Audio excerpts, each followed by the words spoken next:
Okay, hello everyone. Thank you for joining this emergency episode of The Siren. I'm Sam Schwartz. I'm joined by two incredible guests, Harry Dunn and Sari Beth Rosenberg, who are both Siren contributors. We are here today to talk about the breaking news that just happened about an hour and a half ago. For those of you who have not seen, ABC actually just suspended Jimmy Kimmel's show, which is, I think, really a watershed moment in this fight that Donald Trump has been waging against liberal organizations, against liberal media. Jimmy Kimmel is an outspoken critic of Donald Trump, and now they're using what happened to Charlie Kirk as a way to clamp down around his most vocal critics. And so, just for some background, Trump's FCC chair, Brendan Carr, he actually appeared earlier on Benny Johnson's show. Benny Johnson is a rampant MAGA propagandist who has around like 6 million followers on YouTube, and he threatened to revoke ABC and Disney's broadcast license if they didn't take action against Kimmel. And now, just an hour and a half ago, that actually happened. Trump has now celebrated this. He said, "Congratulations to ABC for having the courage to do what had to be done. That leaves Jimmy and Seth. Do it, NBC." This is what the president of the United States is spending his night doing, is celebrating the most prominent talk show host in the country getting fired. This is an absolute attack on free speech. We should all be absolutely in a massive uproar around this, but I'll pass it to either Sarah and Harry to talk about this. I'm sure you'll have a lot to say. No, if I may, sorry, Sari, go first. Yeah. It's insane, but it's expected. Somebody, I don't know where I saw it. I maybe one of y'all posted, but it said soon we're going to be having loudspeakers just outside of all major cities, blaring the propaganda of Donald Trump's regime and Yeah. what is we are in an authoritarian state right now. And we're outraged, but are we really surprised? I mean, like all of us, like, when we talked amongst each other, we were like, what the hell? Is this real? Mhm. We're not surprised. We're not nothing that's just happening is surprising us. And, for remind me, Sam, of the gentleman's name, the FCC chair, His name is Brendan Carr. for him to literally go on Benny Johnson's show and lay out an ultimatum for ABC and Disney. It's really sad to even see, but again, not surprising. But I don't even know if I'm more not surprised by Donald Trump doing this or ABC Yeah. falling in line and bending the Bending knee. the knee. Like neither Yeah. one of those are actually surprising at all. Well, I guess it just feels like I said this before. It does feel like a watershed moment. Like this feels like the start of the trampling of the free speech. Of course, he's been doing it. He's been suing law firms. He already did this with CBS and with in Time Magazine, and now he's kind of doing this again now. And so, like, we're 9 months in, and we're already at the stage where things are looking really bad for free speech, for enemies or just people who criticize him. I mean, he's the president of the United States. He's going to get criticized, okay? But for Donald Trump, it's anyone who speaks out against him, immediately you need to get fired. Donald Trump, when he came into office, and I want to let you talk, Sarah, but I'm sorry, I'm Yeah, just no, no, really, go, really go, upset. Ran. No, I'm listening. When I'm he like so angry I can't speak. when So he came go. into office, he said this was the golden age of America. And I don't see how the golden age of America means that talk show hosts are losing their jobs. How in the fuck is that helping anybody right now? The only person that's helping is Donald Trump. He goes on a tear every day on Truth Social. He hates Jimmy Kimmel, and he's using Yeah. Charlie Kirk's death as he has a personal vendetta against Jimmy Kimmel. Elon Musk said when he bought Twitter, comedy is now legal. Jimmy Kimmel is a comedian. He does Yes. daily Hello. Yeah. monologues. I guess Yeah. comedy isn't legal anymore. No, He said comedy we'll not pay legal. for your legal bills if you get fired for your comments. Now they're making fucking lists of people who say negative things about Charlie Kirk and the administration. It's like I'm living in an upside down universe. Yeah, we're living. I mean, it's literally when you see in North Korea footage in North Korea, they have mandated public mourning, public crying, and Yeah. we are not much far from that, right? Teachers. I mean, I was just at this event for Randy Weingarten's new book, right? It's really a love letter for teachers, but it's also about why fascists fear teachers. But it's really about why fascists fear community. It's why fascists fear democracy. And that's Yep. the essence of democracy is community, right? Us interacting, us being able to navigate a public space together where we all don't fully agree, but we find a way to do it anyway, right? They don't want us to be connected because they want to control us. And they want the only way to control people is to divide people. And like you guys were saying, I'm not surprised by this either. I'm still outraged. I'm not Yeah, surprised because I've been teaching this for almost 25 years. I teach US history. I'm a social studies teacher here in New York City, where I watched the slow drip since 2020, really in the beginning of the Trump years, of them starting to come after what teachers were teaching state by state. And to me, that was a wake up call right then. When I saw the 1776 commission right before Trump left office the first time, listing out what what teachers should be teaching, I immediately was reminded of Germany, Italy, and Russia. And it's like the frog in the hot water. You don't realize yeah, you're boiling until right now. But I think that it was really when Charlie Kirk got killed, that was my moment of like, oh, fuck, it's yeah, about to happen. Does this remind you a bit of McCarthyism as a teacher? That's something that I was taught Yes, about when I was in high school, it does. about how the U.S. government was censoring arts, censoring people in Hollywood. They made a blacklist of people who could work and who couldn't work. They started pumping out films that were just straight up propaganda about how you had to hate Russia and like all of that has been very well documented. Does it feel like we're kind of repeating that again now in It 2025? it does, and not to be alarmist, it feels worse because the guardrails are no longer there. The guardrails are not there. Yes, that was terrible at the time, and I don't want to undermine anyone's experience who was on those lists, right? All the people worked in Hollywood. That was real for them when they could no longer work again. But if you look at the sanitized films of the 1950s, I think this really stood out to me when I took a college course on this. They said, look at the films from the 1950s. Why were they all musicals and whitewashed and all that kind of stuff? Well, it was also segregated America, all that Yeah. stuff. But it was also because it was terrifying to post anything that would potentially make it look like you were critiquing America. And I think it's worse now because we should know better. And I do believe, and I'm curious to hear what you guys think. I just think the fact that like we don't have any guardrails anymore. Like the Constitution doesn't even seem to matter at all. Someone saying, have you no decency? Who is yeah. the person who's going to say that and it matter? Well, that's the thing. I don't think that that is coming. And like you said, the guardrails are paper thin right now. But I will say, and I'm always looking for like you said earlier, looking for the light, the positive. Yes, me Um, too. the court systems, obviously not the Supreme Court, have done a little bit. Yeah. They have been the bright spot in this administration. It hasn't been Congress. It hasn't been the executive branch, but the judicial branch outside of the Supreme Court has been doing everything they can to. And I'm wondering that tweet with Elon Musk: "If you get fired, we'll pay your legal bills." Yeah. Who does that extend to? Right. I would love to see somebody that's lost their job in relation to this free speech attack, take Elon Musk up on that offer, and then go to court about it because Elon Musk obviously isn't going to pay it. But let's hold him accountable for his words. Well, what he means by that is anyone other than Well, what no, he I know, agrees but with. Yeah. let the courts Yeah. Yeah. interpret that. Let Yeah, the right. courts That's a interpret great that. idea. Let people start doing that. That's smart. That's what it's going to take. That's what it's going to take. Yeah, just because we haven't said this before, I think a lot of people are gonna assume who are not political that Jimmy Kimmel said some heinous, disgusting thing about Jimmy Kimmel and that he deserved to get fired.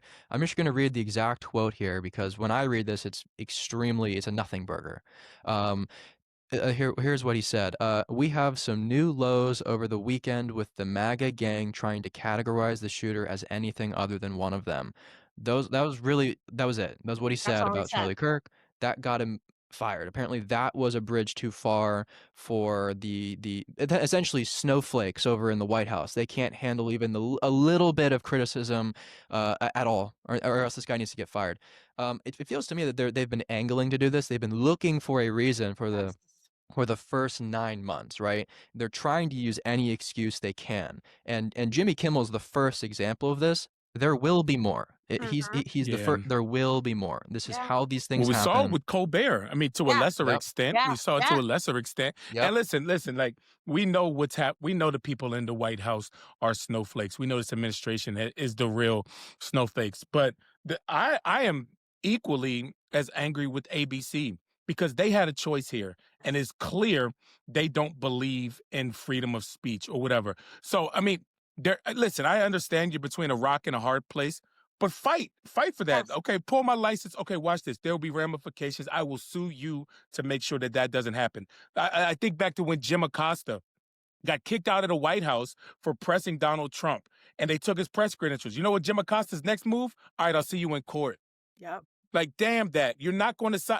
I know that I'm right here. And you know what happened? Jim Acosta won, and he won Yeah. his credentials back.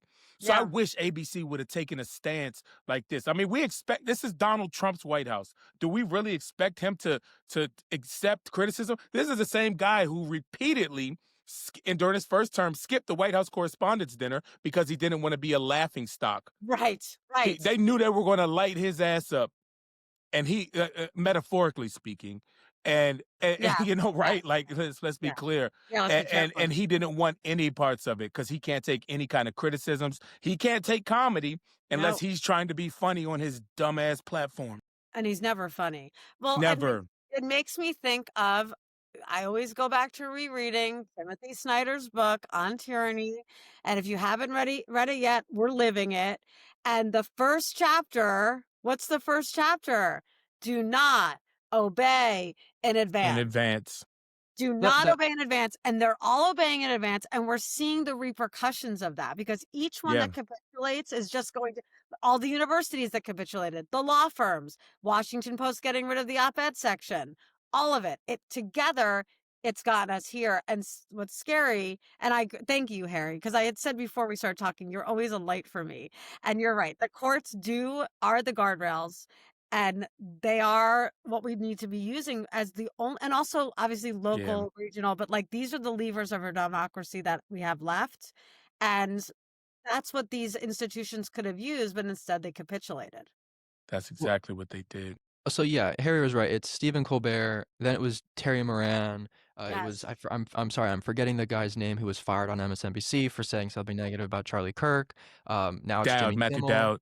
Dowd, yeah. Matthew Dowd. There's been other people who have now like taken to Substack and who are now doing their own things. But I think it's really clear what's sort of happening here is that Stephen Miller was very clear. Okay, he was not lying. He was dead serious when he said right after the shooting of Charlie Kirk, he instantly went on Fox News and he used it as a way to kind of clamp down. He told us what he was going to do. I quote, "We will take your money, your job, your belongings." That is what Stephen Miller said. If you dare to speak out and criticize Charlie Kirk, or if you dare to speak out and criticize the Trump administration, we'll take your money, your job, your belongings. This is the party of freedoms. This is the party of the golden age of America.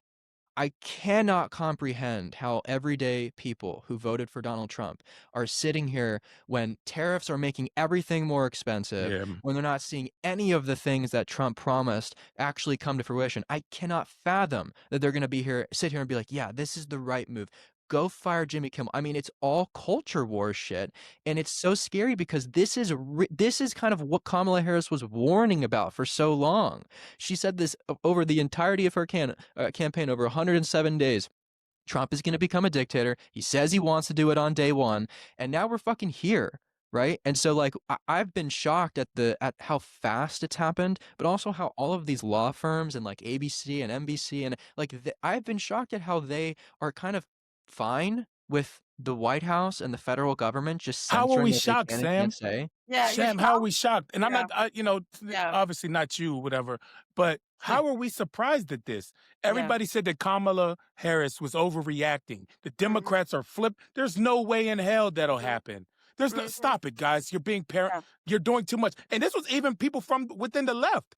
Hey, Yes. guys, stop saying that. That's not true. Come on, guys. The guardrails. Damn, the guardrails. They're gone. They're paper thin.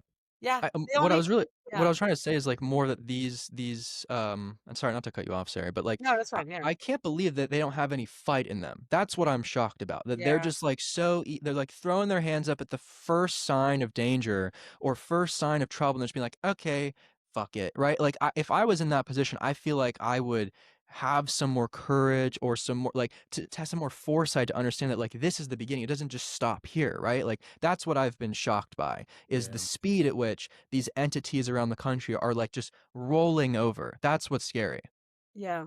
It's like how we were screaming they're going, all the stuff about like they're fascists. And yes, a lot of people were telling us that we were being hysterical, that we were fear mongering. Yep. And maybe it's the same people who thought that who are starting to wake up to it, right? I think the problem is that it's really hard to live in a country for your whole life and see it as a democracy and look at the Constitution and believe that there are people who are sinister enough to just trample over the Constitution and truly actually want to enact Project 2025, something that I was told in my comments for those 107 days plus that I was making it up, that it was a hoax. And those same people, where are they now when it's being enacted, right? So they were bots mostly. But I do think Of that course. that's the thing. I think what I do love about the Democrats is that we truly do believe in these institutions. We believe in the Constitution. We believe in what the founding Mhm. fathers, as flawed as they were, put together for us, that we still were able to follow for 204, for all the not 249 years, but the time that the Constitution was enacted. I think it's hard to imagine that when you believe in something, but something only works if you believe in it, right? And these people don't believe in it, and in fact, they want to destroy it. They want to blow it all up. They believe in it Yeah. on their terms. Well, that's They fair. they Yes, believe in it that's on fair. their terms. Yes, They right, interpret it, and that's what we're seeing with the Supreme Court, how they are interpreting it. Like like like um look at the deportations that people on American soil are guaranteed due process.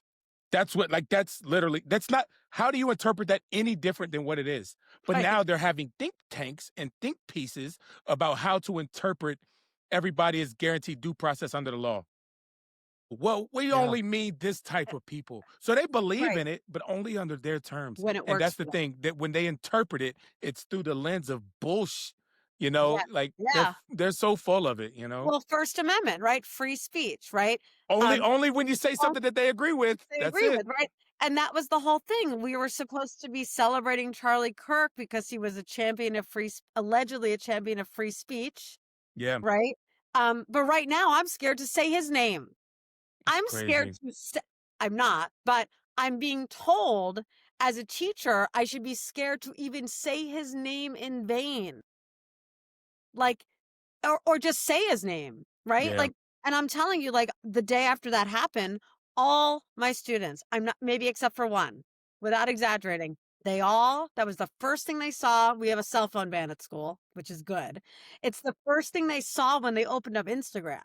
So it's the first thing they asked me about the next day.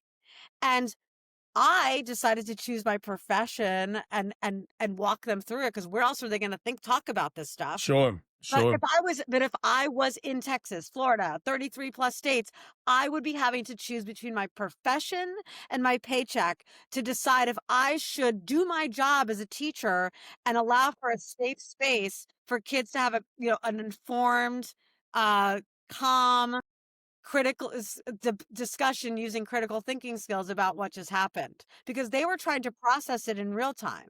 And I'm glad I was able to do that in my school in New York City in a totally measured way. But the fact that they are making teachers scared and professors scared across this country to even let that name be uttered in their midst is just what free speech where? For Yeah, who? Yeah, so Supreme Court Justice Sonia Sotomayor recently said during, I think she was doing like a round table at a law school, she said, whenever I see a member of Congress or a representative, enact a law or say something that sort of cracks down on freedom of speech, she says, the first thing that I think of is I think that law school failed. And that's what I feel right here. Like the vice president, JD Vance, he went to Yale Law, one of the most prestigious, difficult law schools to get into.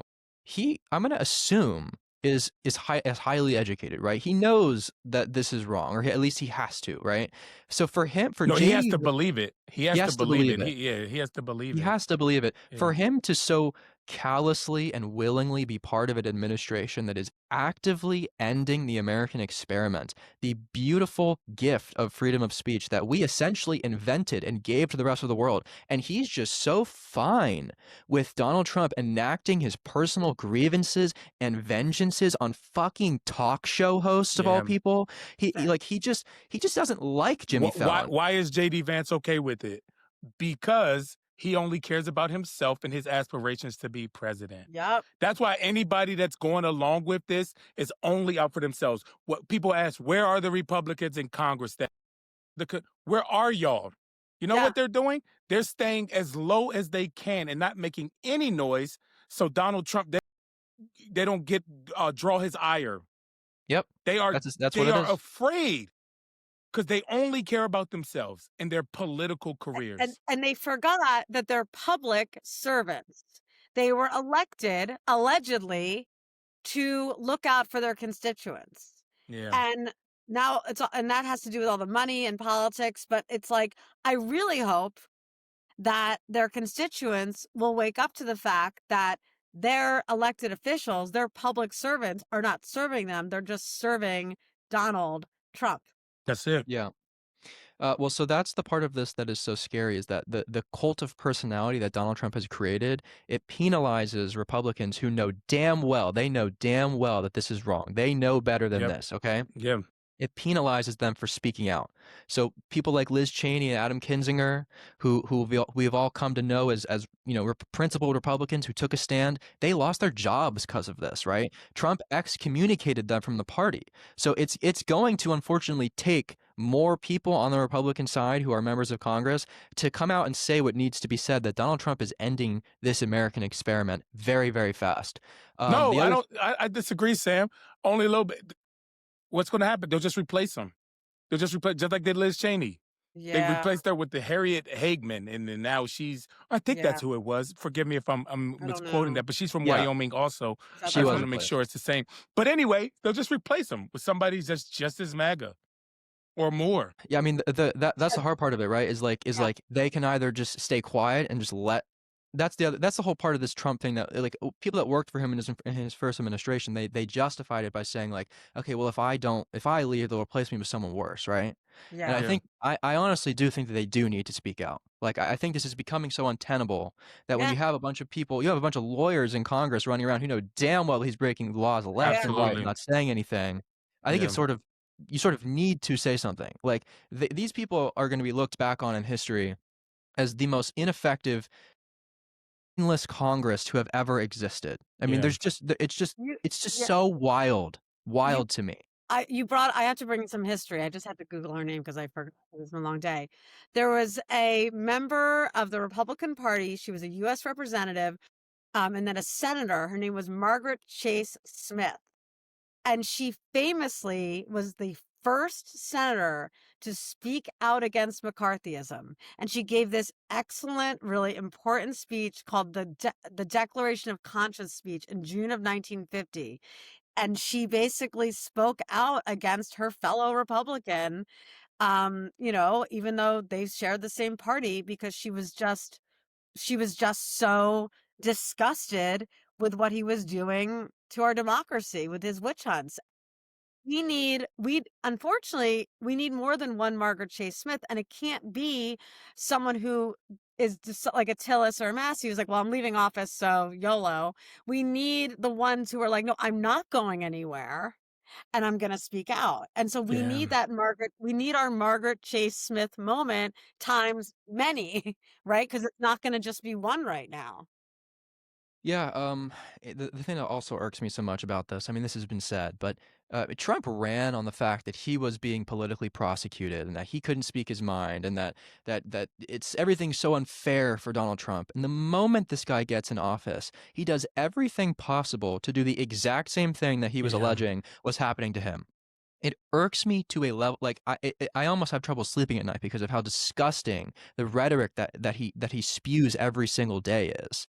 Yeah. I don't know. I just feel like at every single turn, what it's like an untruth, right? But From it's not. 1984.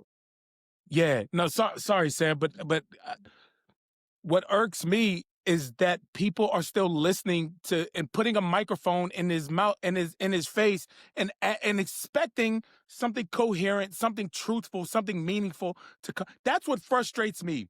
Like what he's already told us and shown us who he is. And just like with Republicans, everybody's talks about all we do as Democrats is keep on bringing up, oh, their hypocrisy. Oh, hypocrisy. Oh, they don't care. They don't They don't care. care that they're hypocrites. So, like, damn, bringing all of it up. We know, we see it. Donald Trump didn't even know what happened. Melissa Hortman. He didn't even know who Yeah. she was. Yes. So you want to talk about I get so mad when Yeah. people are surprised by this. It makes me so angry. And to just with January 6th, when people were so surprised and shocked that Donald Trump pardoned the insurrectionists, the 1,500 bad guys from that day. People were shocked. What? Why? How were you shocked? You weren't paying attention. It just gets me so damn mad because they tell us who they are. They show us they don't care. They show us they don't care. Hey, we back the blue.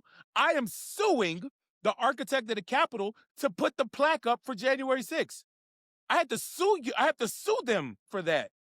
Like they're just so full of it, and it just makes me so angry. You talking about your frustrations, and I'm Yeah. not minimizing yours at all, Sam. But I'm just saying I get so mad when people get surprised and shocked. They don't care about lying. They don't care about hypocrisy. They don't care. So let's stop bringing it up. We got to go somewhere else with this fight. Yeah. But Yeah. it's not about keep bringing up and breeding up a mute point that they don't even give a damn I about. don't care.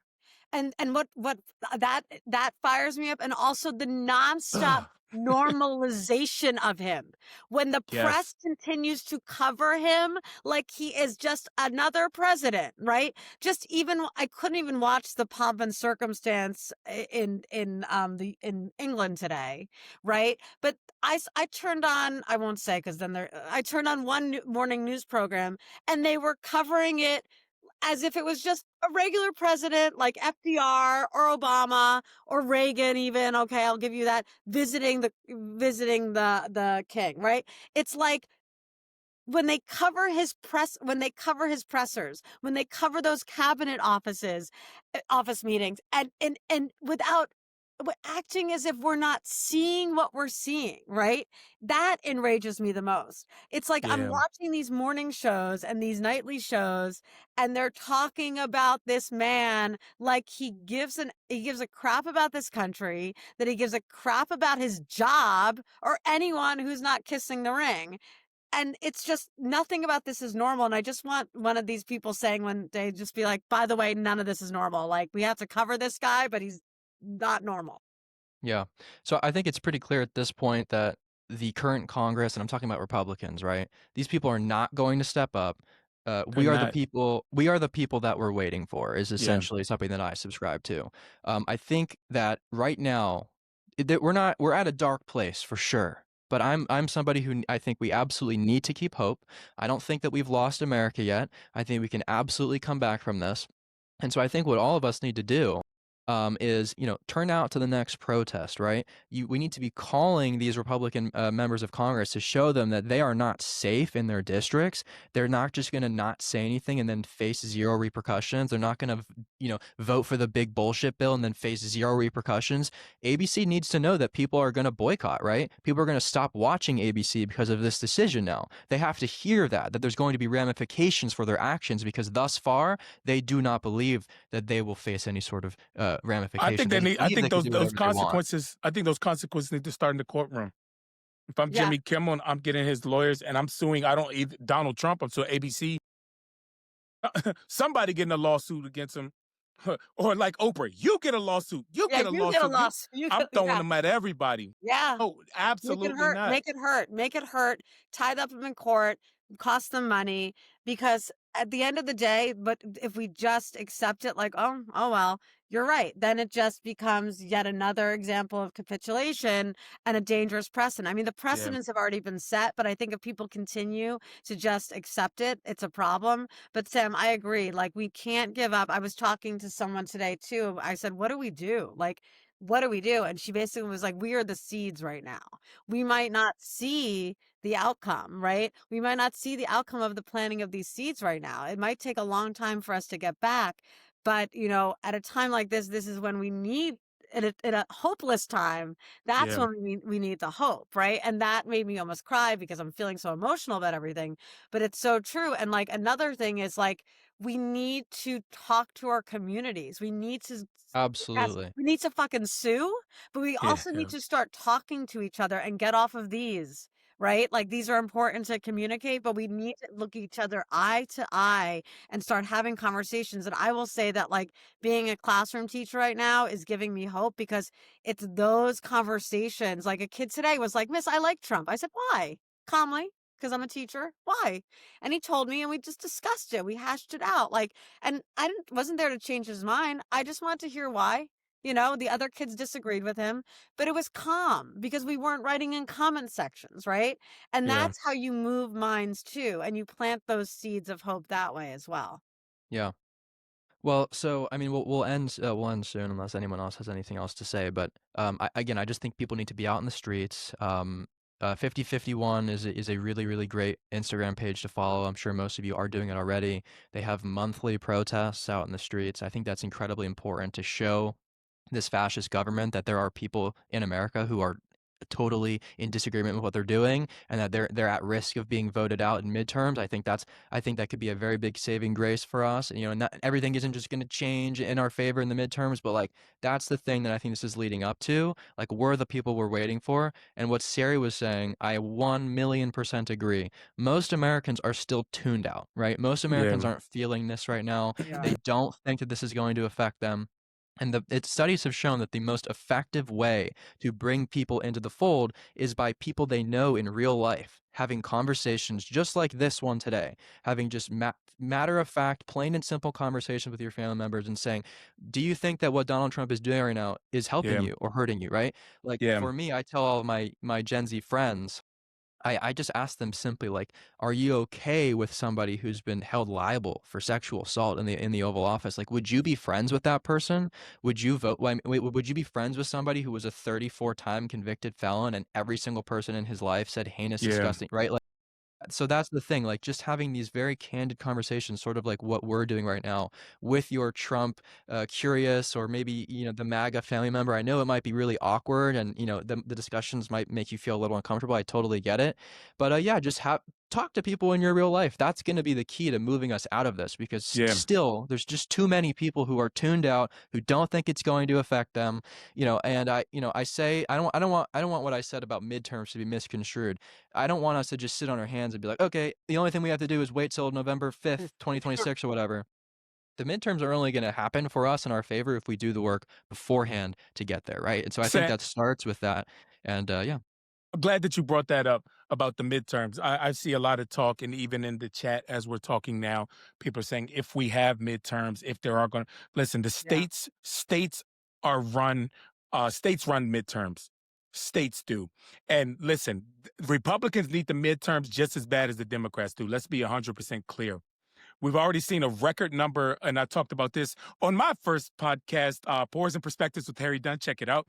And I talked about the record number of people not seeking reelection. And there are, I think, over 20 some seats, 27, I believe, that are Republicans that are leaving the House of Representatives. So just think about the majority they have now. They Yeah. cancel elections. You got 20 people that are out. Who does the majority go to? Listen, these midterms are just as important to Republicans as they are Democrats. Listen, I want to quell some fears about that. The states, Donald Trump has nothing to do with the midterms. The states run them. Now, obviously, Donald Trump has influence over governors, like we've seen in Texas, where he's seen that he called them to do a special session, like they're doing in Missouri. So he has influence over those. But all across, generally speaking, midterms are run by the states. Elections are run by the Yeah, states. independently, And right? and also I'm glad that you brought up 5051 because Yeah. on Friday I will be speaking on the mall with 5051 Oh, in Hell yeah. DC yes. with Representative Al Green, Oh, hell With yeah. Senator Chris Van Hollen, and we Yes. will be speaking as there is a march from Pennsylvania, from Philadelphia, bringing a copy of the Constitution down to Washington D.C. to Wow. talk Yes. about what is That's happening now. incredible. So That's I will be doing awesome. that on Friday. So please tune in with 5051. Where And there where was can one people more thing watch that that? you Yeah. covered, Sam. Damn it, I forgot what it was. See, I gotta have a little notepad down like Wait, this. first, where can people watch the speech that you're gonna give on Friday? Yeah. I'd be lying if I told you we're gonna post it. I'll make sure it gets posted.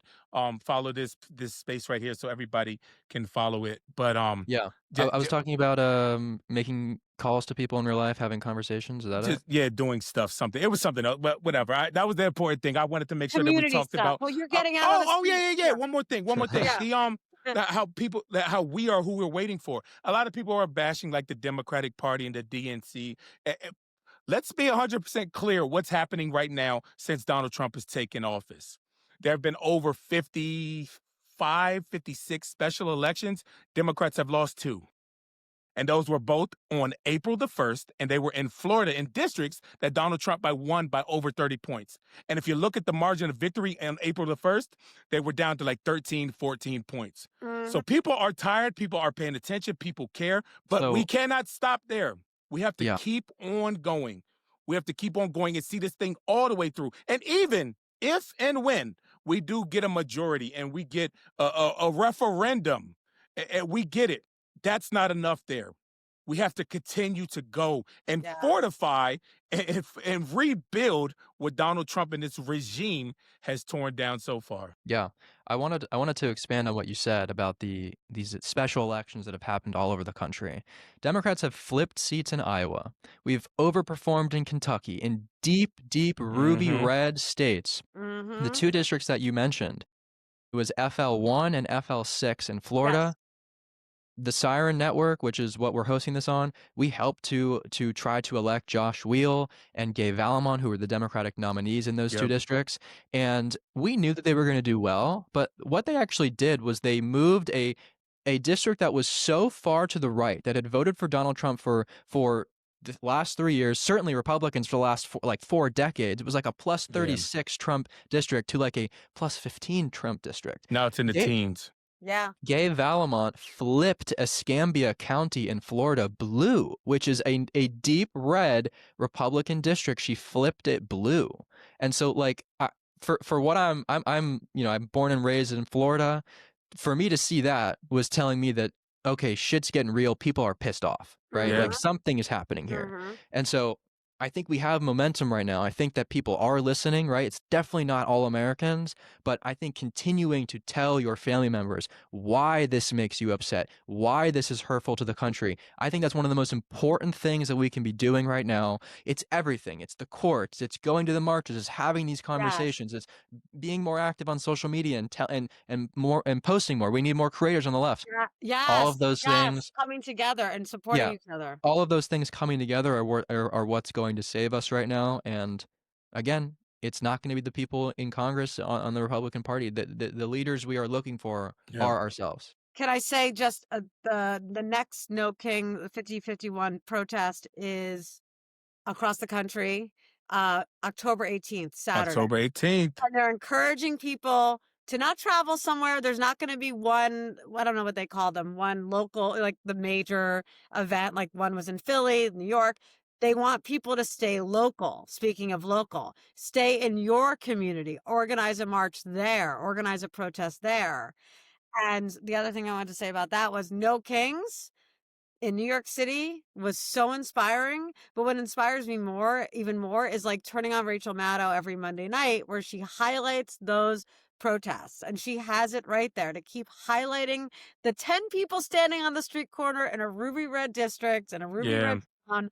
Those are the true OG heroes of our democracy, as are all of you, everyone who's doing this, because you're right. It needs to start with us. And I think coming together in those marches isn't just about showing up to show the regime what things are about, but it's showing up for Yeah. each other. And for me, it was like, oh my God, this is a sea of people who fucking get it. Yeah. And Yeah. they you want to fight more the next day. So I encourage people to join your local one. Yeah. All right. Does anyone have any closing things to say before we wrap up tonight? I said it. I'm already fired up, man. Yeah, I'm I feel fired like up I feel like too. we've said a lot.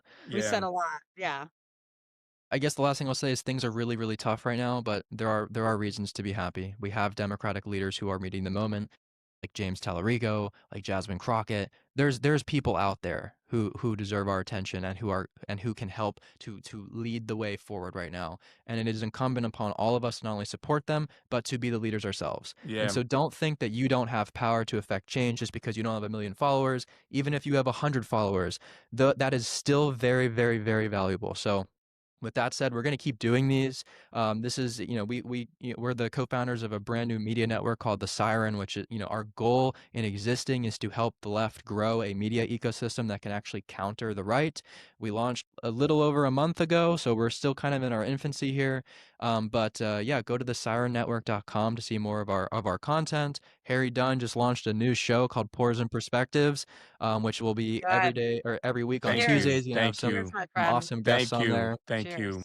Yeah, and so check us out, thesirennetwork.com. Yeah, Sari's got her mug. We'll be doing more things like this. We'll be amplifying protests. We'll be amplifying Democratic leaders and activists. So yeah, follow along for more content. And thank you so much for watching. And we'll be back with you every day of the week. Bye. Thanks, Bye. Sean. Thanks.